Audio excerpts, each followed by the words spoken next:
Aloha, motherfuckers. Alright, I'm still working out. I'm gonna try this. Just had a good talk with my boy. Robert Best, look him up, Barbell Saves Project. I know what you're thinking. Damn, that dude looks chunky as shit. You'd be right. I went pretty hard on the, actually I've been fucking crushing it. The reason why I might look chunky, partially because my diet the last 24 hours has consisted of trail mix.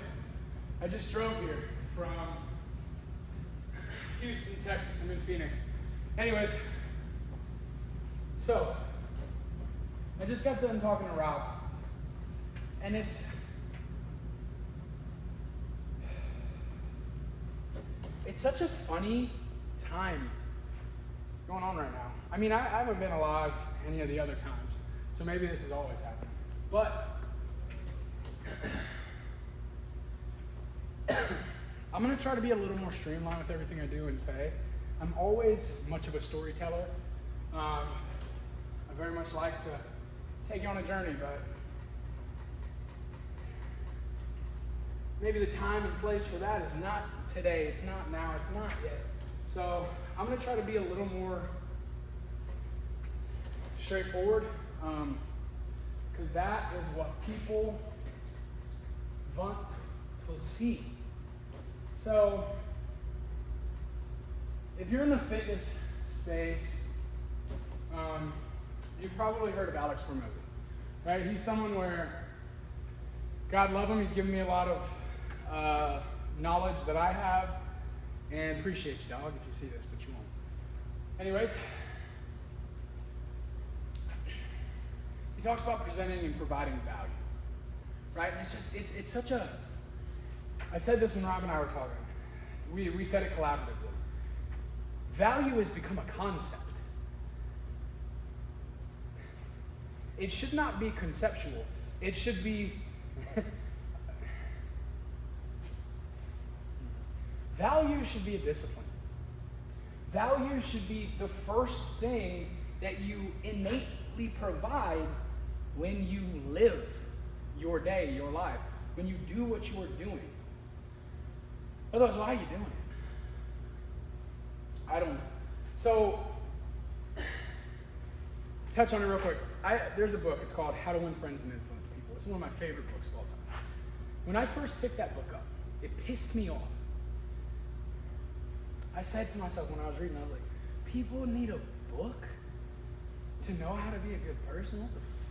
What are we doing? And then, the more I read it, I'm like, you know what? This has got some good principles. I'm not trying to act like I'm all saintly, but I've always had, my mama and Jesus collaborated on a good one. Like, I've always had a decent enough compass as far as morality is concerned and the integrity of who I am. I've always done things that appeased other people while serving me as well, right? So I've always been somewhat likable. And so I read that book and I'm like, man, people don't just do this because they love, because they care. And value has become that. I don't even know what I'm gonna write, right? I'm gonna write value should, write this in your notes.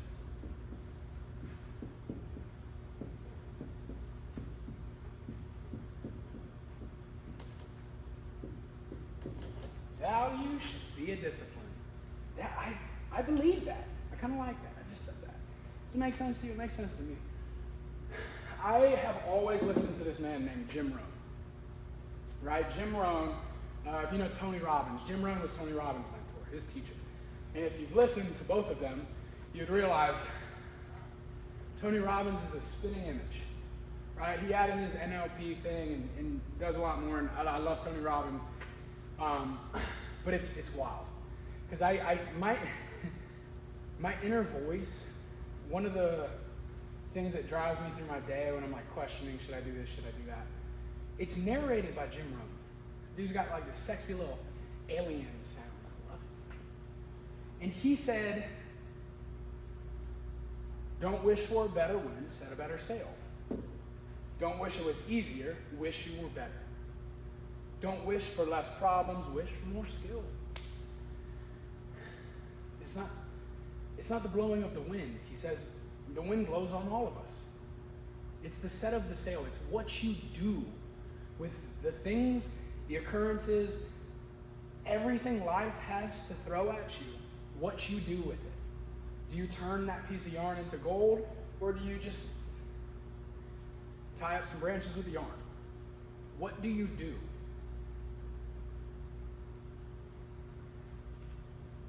The more options that you can derive from the things that life throws at you, the more value I believe you have. And when you're constantly in life, you're constantly disciplined. Oh my goodness, bro. Everybody, we have so many people. I'm not going to say everybody. I like speaking indefinites, which isn't good.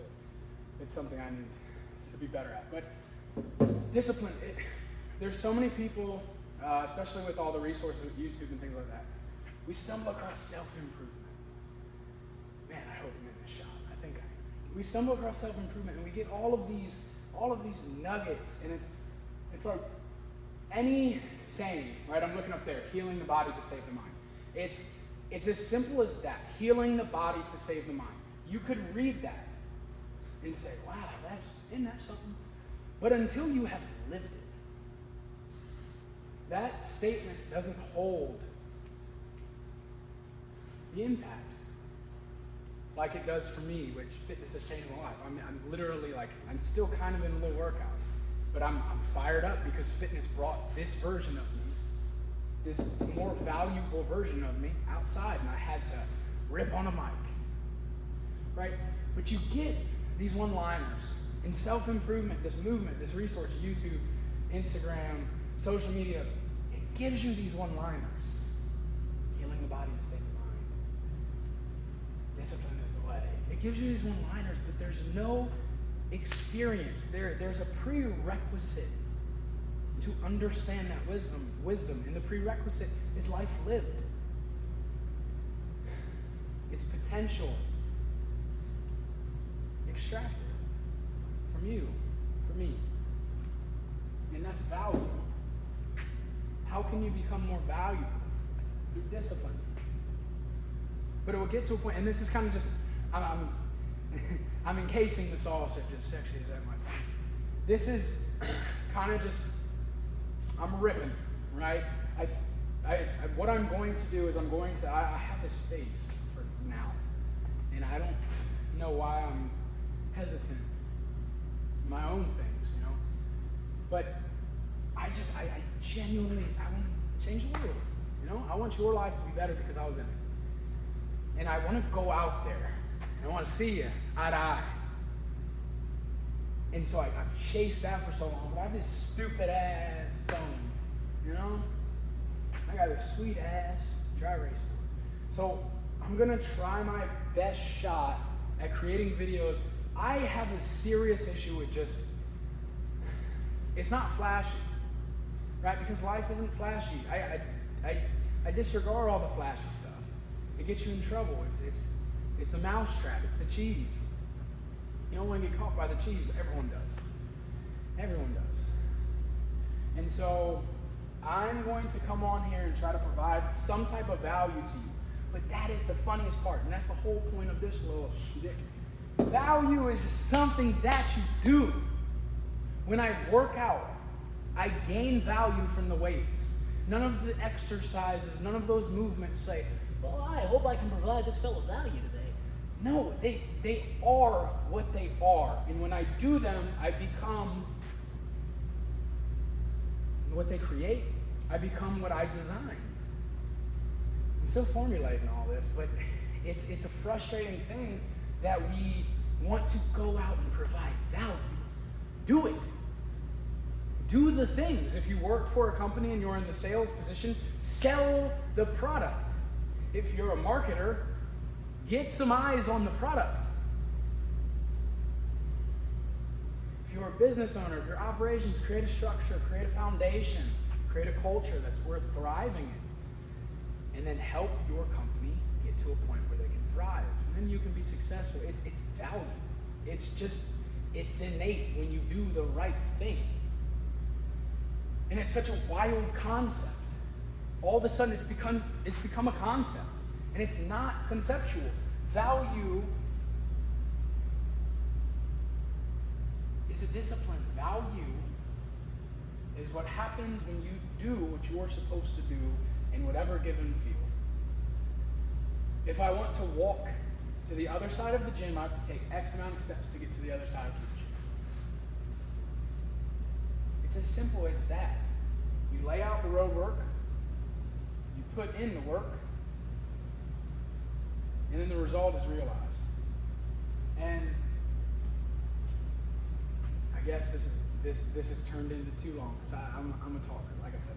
But the whole point of this is value should be something that's happening regardless. It should not be the driving force. You should be giving what you have to give.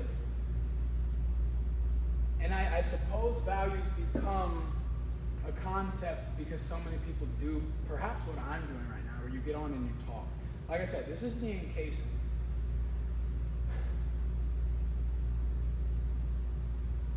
The value, discipline. What is discipline?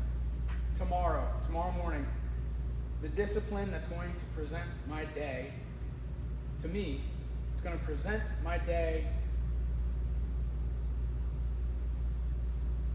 It's going to put me in a position to be the person I want to be. So what is discipline? I will wake up at 5:30 a.m. I will come right where I'm standing. I will do a workout. I will read 15 minutes of whatever book I'm reading, a book called Mastery. And then I will chug a whole bunch of caffeine and get on my day. That is discipline. That is discipline.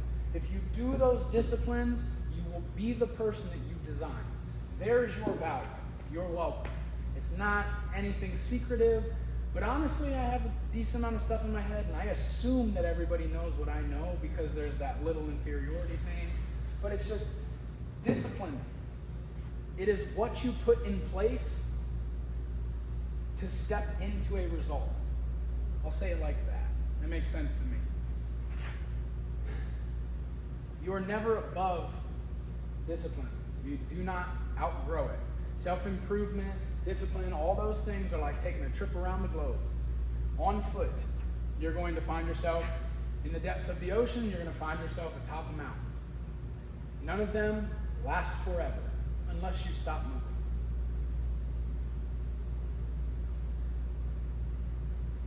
But that top of the mountain, storms come, they're going to wash you down. They're going to put you in the ocean. And you're going to drop to the bottom. And if you stop moving at the bottom, you will be depressed. It's the cycle. If you decide to go into this, which pretty much everyone is because the resource of YouTube can make everyone want to be a guru, what they don't tell you is you have to keep going every day for the rest of your life. It's a continued pursuit of becoming, not I will find my mountaintop and sit on it. It doesn't work that way. And if you find that it does, God bless you. And you probably are enacting discipline in your daily life. And if you're not, you're lying to yourself. Sorry to act like I know, but I do. That's the way it is. I believe value should be a discipline. Value should be something that happens.